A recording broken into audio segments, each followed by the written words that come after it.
Huyo ndo mwanangu Zuchu ndo alipigia hizo vitu. Akupigia uwe zombi watakuoga.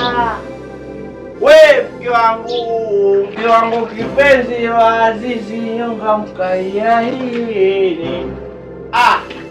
Oya mchumba. Umekucha Mama.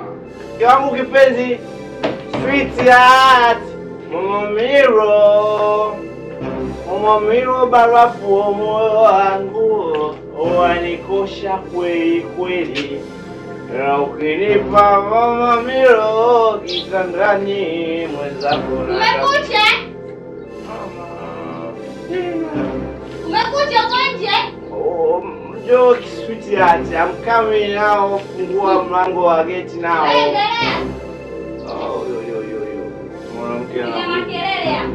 Mwanamke unabubu gani ndugu wa mume? Yaani upo tu kafua suruali mpaka uwekewe bila kuwekewa hela uchangamki.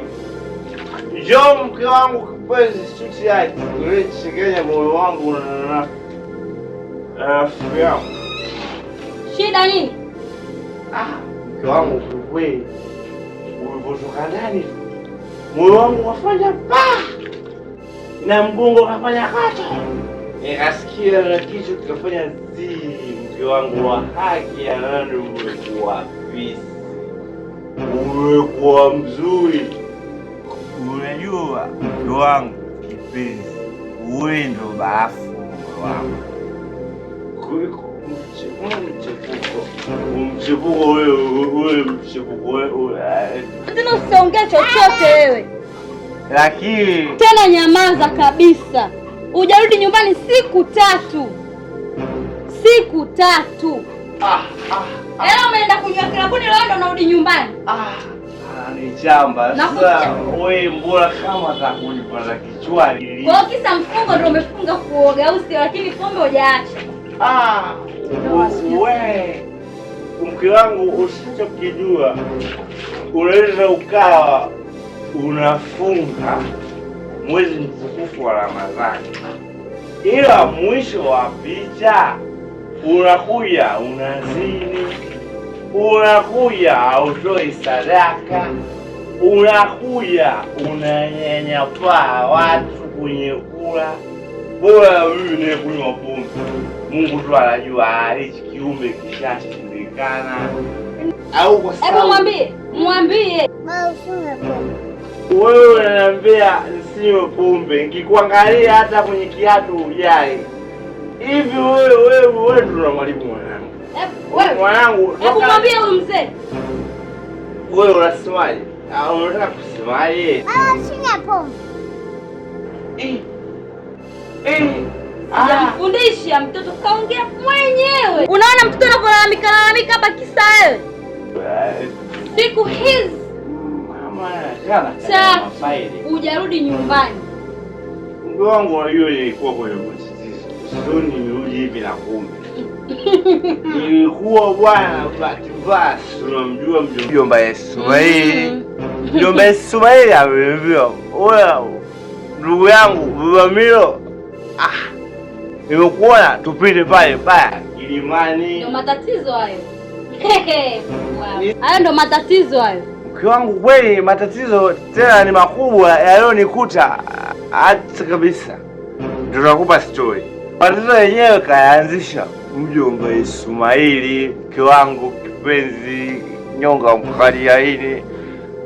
Tabia unazo. Sikilize sasa. Hayo ni matatizo. Soma leo. Anko Ismaili akanifungia ndani. Na bonge moja la dude, wani bonge la nyama, brada na nyama. Kwanza na balawe, anapiga huyo, anafunga huyo. Nilikunjwa. Tena kelele, naweza nikachukua huyo dude, piga nisijue hata ni yani. Asa kuvunja mwiko kumpiga mwanaume na ufagio. nataka kuvunja amri ya 7. Yaani mwanaume apigwi na ufagio, ila mwanaume anapigwa na upande wa kanga. Nikuvulie, si ndio? Nitakuvulia nikubutue kisasa, afu tena unashangaa na kupiga na kanga vinaingia kisasa.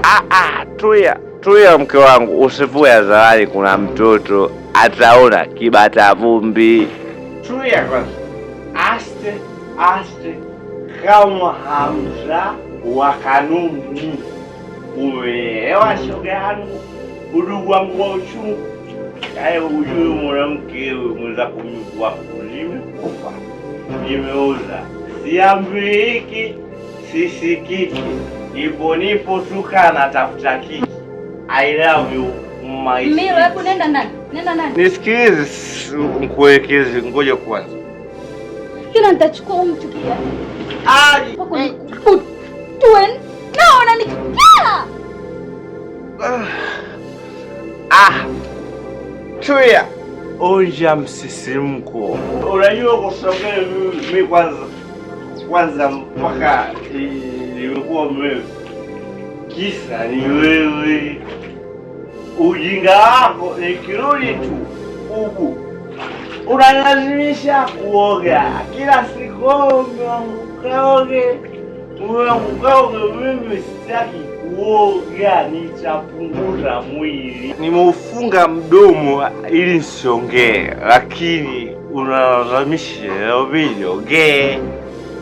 Cha kwanza, mke wangu kipenzi, wewe ndio barafu wangu. Wewe hapo unataka kumwaga mpenzi wangu. Mpaka mtoto anakuambia baba nitakuja kupata gesi ya muuaji. Sio mimi huyo. Nenda. Mdogo. Mimi nafagia miguu yangu naondoka kwao. Kiatu na machia nani hicho? Hicho kwenda kukilaza huko, hicho ukilaze huko. Kiatu kimoja nimekiacha baa. Ndio unachowaza. Bwana, mambo vipi mfuatiliaji wangu wa Muta Fighter? Bwana, usituchoke ndugu yangu. Wewe usiache kusubscribe, like, comment, share. Ila kwa sasa hivi tumesimama kidogo kwa ajili ya mwezi mtukufu wa Ramadhani. Hicho kitu ambacho nimekiposti sasa hivi ni kitu cha ID ya Elmatic account is spoiled. Kwa hiyo ndugu yangu, endelea kusubscribe, comment, share. Mwezi mtukufu tu ukipita, inshallah tutawaletea Mama Makuti sehemu ya 4 na ya 5 zipo tayari. Tunasubiria tu kwamba mwezi upite. Ibada kwanza ndio kila kitu, mambo mengine yapo tu. Asante.